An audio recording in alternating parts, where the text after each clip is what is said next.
Davila. You know who that is? No, you don't, because I do. 3 months ago, I gave khutbah in Fort Worth. I haven't been to that masjid in 4 or 5 years, and they invited me for some reason, and I went. And I gave khutbah there. My khutbah was about dua. An Egyptian fellow comes up to me, a young man came up to me afterwards, he goes, Allah fulfilled my dua today. And I said, what's your dua? He said, my dua was that Nouman Ali Khan should meet Robert Davila. I was like,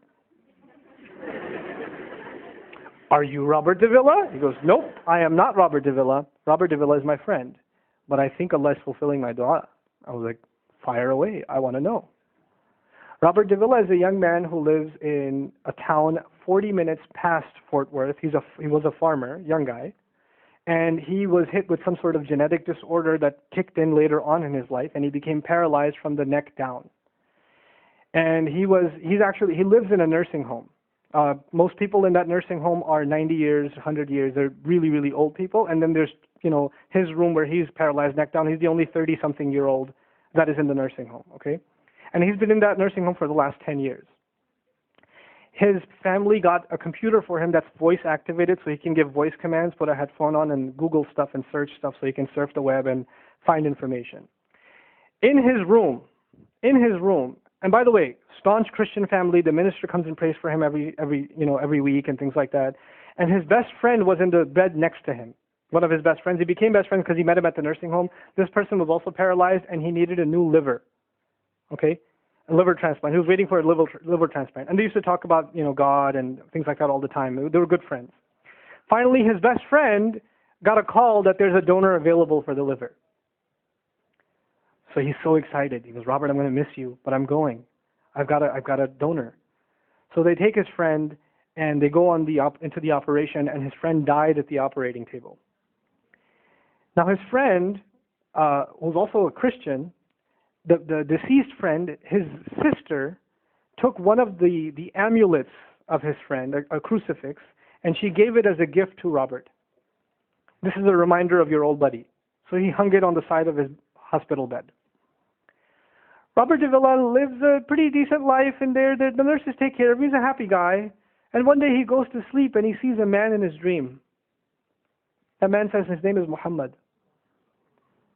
And he says, pointing at the crucifix, God did not send messengers so they would worship the messengers. God sent messengers so you could worship God. And Jesus was just a man. He walked in the markets and he ate food. He walked in the markets and he ate food, and the dream stopped. He only knows that Jesus was just a man. He knows there's a man named Muhammad that said that to him. He said that messengers came so people could worship God and not the messengers. This is all he knows. So he starts Googling Muhammad. He finds Islam. He takes Shahada. When he takes Shahada, he wants to learn about the Quran. So he goes on these chat sessions and finds somebody needs to teach me Quran. He finds a brother in Egypt that he gets together with on Skype to try to learn Arabic. Learn the Arabic alphabet. Once he learned the Arabic alphabet, he learned to recite the Quran. He memorized 10 surahs from his hospital bed. Then he said, I'm beginning to memorize the Quran, and I'm beginning to learn about this prophet, but I need to understand the Quran. So he starts Googling how to understand the Quran, and for some reason, he ends up on my videos. And he starts watching my stuff.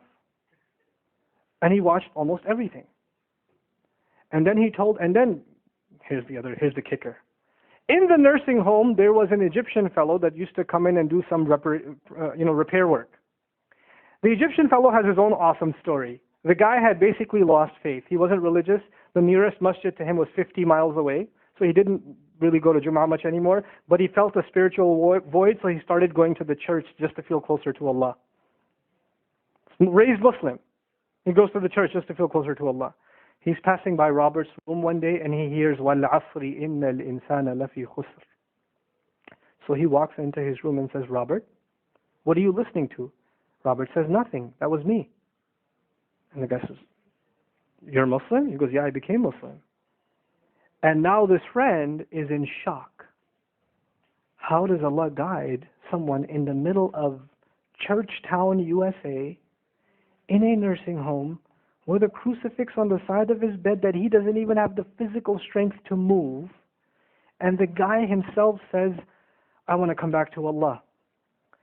So he tells him about his, the friend he found online, Norman Ali Khan. So the Egyptian fellow starts watching my videos. And then he says, I wish I could meet him one day. And he says, okay, I'll pray for you. And after 5 years, that Egyptian friend shows up at the same masjid that I haven't been to in 4 years. And after the Jumu'ah says, I think Allah wants to fulfill my friend's dua and my dua. So I said, I think He does. Let's go. So I took a few of us and we went.